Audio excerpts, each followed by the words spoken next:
नमस्कार साथियों, मैं नेहा शर्मा कुंजल क्लासेज में आपका हार्दिक स्वागत और हार्दिक अभिनंदन करती हूँ। आज का जो हमारा नया टॉपिक चलने वाला है वो है नीति निर्देशक तत्व। मूल अधिकार में आपको बहुत अच्छे से बता चुकी हूँ। अब आप उसको कितना मैनेज करते हो, कितना याद करते हो, वो आपके ऊपर डिपेंड करता है। अब आज जो हम नीति निर्देशक तत्व पढ़ेंगे वो भी देख लो, परीक्षा की दृष्टि से बहुत इम्पोर्टेंट है, तो आप इसको अच्छे से समझ लेना, ध्यान से देख लेना। बिना किसी देर करते हुए अपने सेशन की ओर बढ़ लेते हैं। पहले मैं आपको समझा देती हूँ, फिर मैं आपको इसकी एक शॉर्ट ट्रिक बताऊँगी।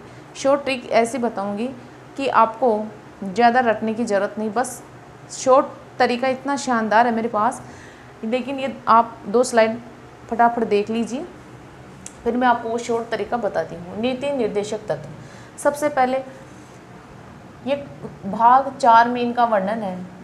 अनुच्छेद 36 से 51 तक आपके नीति निर्देशक तत्वों की बात कही गई है। प्रेरणा यानी ये आयरलैंड से ग्रहण की गई है। तेज बहादुर शप्रू समिति द्वारा इनका निर्माण किया गया, यानी इसकी समिति की सिफारिश पर ही ये देश में लागू हुए थे। अब परिभाषा। अब देखो, सबसे पहले हम कोई भी चीज़ पढ़ते हैं तो उसकी परिभाषा, उसके उद्देश्य को जानना हमारे लिए बेहद ज़रूरी होते हैं, क्योंकि जब हमें इनकी परिभाषा और इनकी जब उद्देश्य मालूम नहीं होता तो उसको पढ़ना बेकार है। तो उद्देश्य परिभाषा है कि संविधान निर्माताओं की वे आकांक्षाएं और भावनाएं जिन्हें नीति निर्माण में स्थान दिलवाना चाहते हैं। ये सरकार के लिए निर्देश है कि इन्हें नीति निर्माण में शामिल करें, यानी कोई भी नीति का निर्माण करे तो इनका ध्यान रखकर ही नीति निर्माण करे। यह है इनका परिभाषा। इन्हें लोक कल्याणकारी या विकासवादी तत्व भी कहते हैं। देखो, इन्हें नीति निर्देशक तत्व भी कहते हैं। दूसरा नाम इनका लोक कल्याणकारी तत्व है और तीसरा नाम विकासवादी तत्व भी है।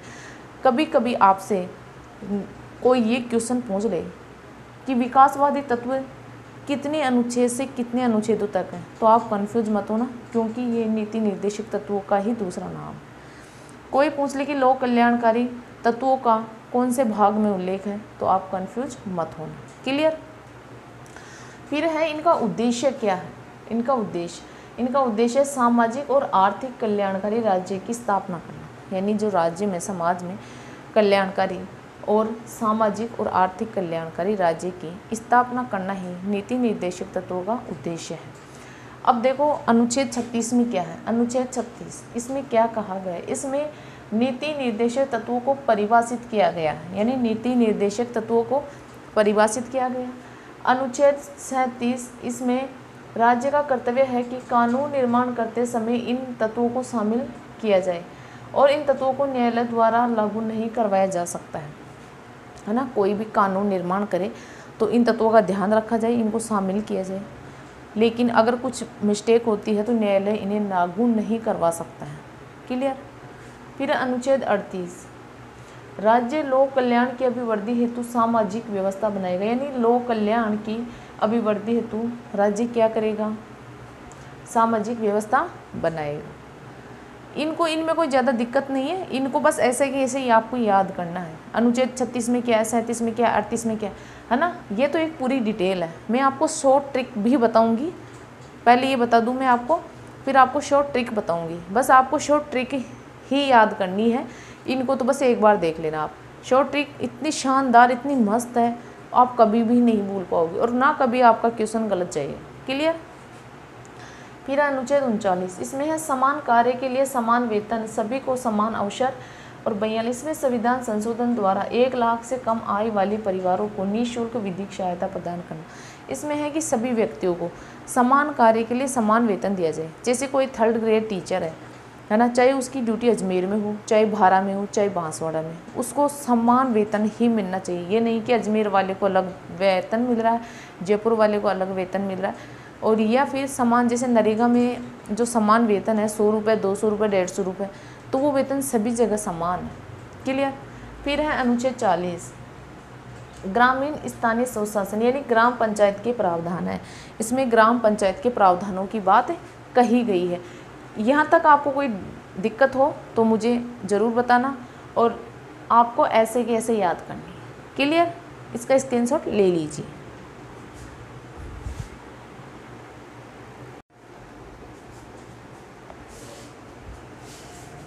अब है अनुच्छेद 41।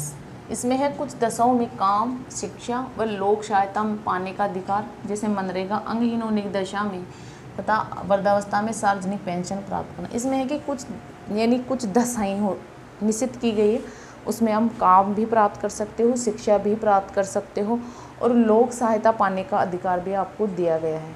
आप मनरेगा में भी जा सकते हो और अगर आप विकलांग हो या आपके कोई समस्या है अंगहीन की दशा में तो आपको सरकार द्वारा पेंशन प्रदान की जाएगी और वृद्धावस्था में आपको सार्वजनिक पेंशन मिलेगी। इसका उल्लेख अनुच्छेद 41 में है।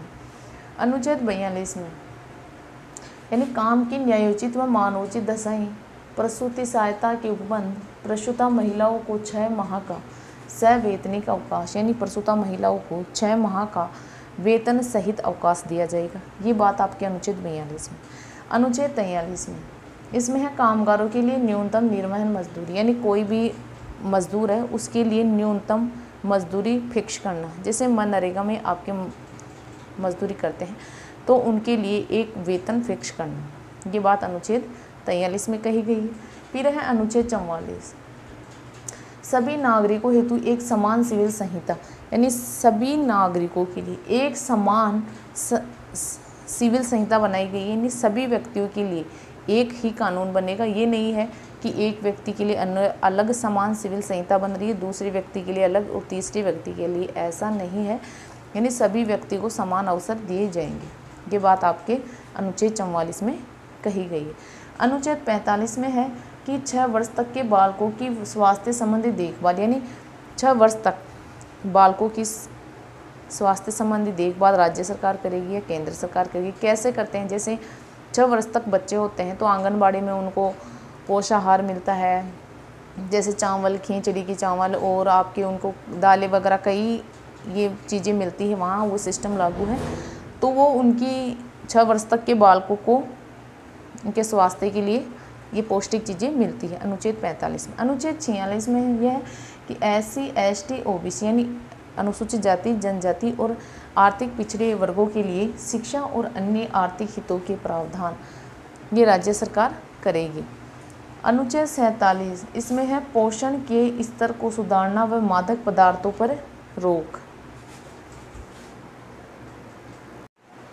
पोषण के स्तर को सुधारना और मादक पदार्थों पर रोक। ये अनुच्छेद यानी पोषण के स्तर को सुधारना और मादक पदार्थ यानी जो नशीले पदार्थ है जैसे भांग, गांजा, शराब, इन पदार्थों पर रोक लगानी चाहिए। ये बात अनुच्छेद 47 में कही गई। अनुच्छेद 48 इसमें कृषि पशुपालन हेतु उच्च नवीन तकनीकों का विकास। जैसे कृषि करते हैं कई किसान, पशुपालन करते हैं तो उनके लिए कृषि ये नहीं है कि 1 बीघे में 2 बोरी या 3 बोरी अनाज की पैदा हो, मतलब कि नवीन तकनीकों का विकास किया गया है। पशुपालनों के लिए नवीन तकनीकों का विकास किया गया है, मतलब कि पशु ये नहीं है कि 2 किलो दूध दे रहा है या 4 किलो दूध दे रहा है, मतलब कि उनको ऐसी ऐसी दवाइयाँ खिलाई जाती है कि एक गाय या भैंस 10 से 15 लीटर दूध देते हैं ताकि ज़्यादा से ज़्यादा हर चीज़ का विकास हो। अनुच्छेद 49 इसमें है राष्ट्रीय महत्व के स्मारकों, स्थानतः वस्तुओं का संरक्षण, यानी कोई भी राष्ट्रीय महत्व की जो चीज़ें हैं जैसे आपके स्मारक है, कोई भी सरकारी स्थान है या वस्तु, उनका संरक्षण करना, यानी उनका रखरखाव सुरक्षित करना, या ये नहीं है कि उनके साथ तोड़फोड़ करे या उनको नुकसान पहुंचाए। अनुच्छेद 50 इसमें है कार्यपालिका से न्यायपालिका का पृथककरण, यानी कार्यपालिका को न्यायपालिका से अलग रहना। कार्य ये नहीं है कि कोई सरकार कानून बनाती है तो न्यायपालिका यानी न्याय के डर से वो ढंग से कानून नहीं बनाए, तो न्यायपालिका और कार्यपालिका को अलग रखना चाहिए कि अगर कोई भी गलत कानून बने तो न्यायालय उसके विरुद्ध अपील दायर कर सके, उसके विरुद्ध कठोर कार्रवाई कर सके। फिर है अनुच्छेद 51 इसमें है आपके अंतर्राष्ट्रीय शांति व सुरक्षा में अभिवृद्धि करना, यानी अंतर्राष्ट्रीय यानी दूसरे देशों में शांति और सुरक्षा में वृद्धि करना।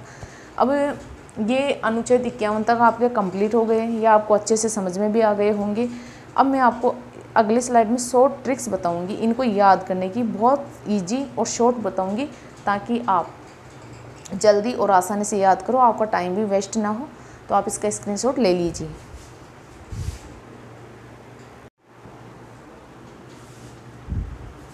अब देखो ये इसकी शॉर्ट ट्रिक है कि 36 और 37 में कोई ज़्यादा वो नहीं परिभाषित किया गया, और राज्य कानून बनाते समय इनको शामिल करें, बस यही 2 बातें हैं, तो वहाँ से अब मत जाना ज़्यादा। अब शॉर्ट डिटेल आपको कैसे याद करनी है, देखो सबसे पहले सामाजिक विकास, फिर आर्थिक विकास, फिर पंचायत क्या करेगी, कार्य, फिर प्रसूतियों को रोजगार देगी, फिर समान सिविल संहिता बनेगा, फिर 6 से 14 वर्ष के बालकों का विकास होगा, फिर SC ST का विकास होगा, फिर स्वास्थ्य की रक्षा करेंगे, फिर कृषि और पशुपालन की रक्षा करेंगे, फिर राष्ट्रीय स्मारक आ जाएंगे, फिर कार्यपालिका का पृथक्करण कर देंगे, फिर विदेश नीति आ जाएगी। ये आपके अनुच्छेद है कि 38, 39, 40, 47 में ये बातें कही गई है। ये तो एक इसकी शॉर्ट ट्रिक है, आपको ऐसे ही याद करना है। सामाजिक विकास, फिर आर्थिक विकास करेंगे, फिर पंचायत कार्य करेगी, प्रसूतियों को रोजगार देगी, समान सिविल संहिता बनेगी, जैसे 14 वर्ष के बालकों का विकास होगा, SC ST का विकास होगा, स्वास्थ्य की देखभाल करेंगे, कृषि पशुपालन की देखभाल करेंगे, राष्ट्रीय स्मारक और कार्यपालिका का पृथक्करण हो जाएगी, विदेश नीति। ये हमारे नीति निर्देशक तत्व कंप्लीट हो गए। मैं आशा करती हूँ आपको ये चीज़ें बहुत अच्छे से समझ में आ गई होगी, क्योंकि मैंने बहुत अच्छे तरीके से और ढंग से समझाया है। तो आप ये खुद की जिम्मेदारी बनती है, आप इसको कैसे मैनेज करते हो, कैसे याद करते हो और कैसे आप इसका अच्छा परफॉर्मेंस देते हो। तो मिलते हैं अगली क्लास में। जय हिंद, जय भारत।